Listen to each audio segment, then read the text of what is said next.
Recent టైమ్స్లో చూస్తున్నాం కదా, బాయ్ ఫ్రెండ్స్ కోసం హస్బెండ్స్ని డ్రమ్ముల్లో కుక్కర్లో వేసి చంపిస్తున్నారు. వీళ్ళ కేటగిరీ. ఇక్కడనేమో బాయ్ ఫ్రెండ్స్ని వదిలేసి డిచ్ కొట్టి వేరే అబ్బాయిలతో తిరుగుతున్నారు. ఇక్కడేమో బాయ్ ఫ్రెండ్స్ కోసం హస్బెండ్స్ని చంపేస్తున్నారు. అరే ఇది అబ్బాయిలకు చెప్తున్నా, సిగ్గు శరం లజ్జ ఉంటే మన ఇంట్లో కూడా ఆడోళ్ళు ఉన్నారు.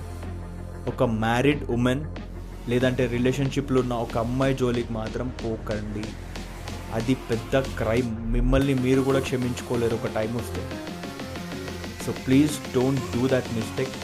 ఒక రిలేషన్షిప్లో ఉన్న ఒక అమ్మాయి రెస్పెక్ట్ ఇవ్వండి, రెస్పెక్ట్ఫుల్గా మాట్లాడండి, లిమిట్స్ సెట్ చేసుకొని మాట్లాడండి, లిమిట్స్ సెట్ చేసుకొని బిహేవ్ చేయండి. మ్యారీడ్ ఉమెన్ అనుకో అసలు అటు పక్క కూడా చూడొద్దు. అక్క అమ్మ లైక్ ఆ కైండ్ ఆఫ్ పెట్టుకొని చూడండి.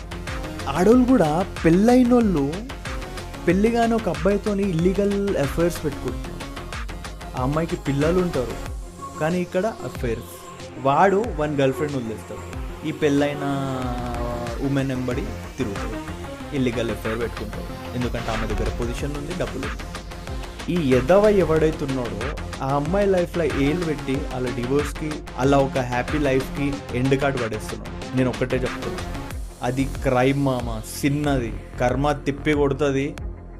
నీకు ఆ కర్మ తిప్పి కొట్టినప్పుడు నువ్వు పోస్ట్లో కూడా ఉండలేవు. థింక్ చేయి.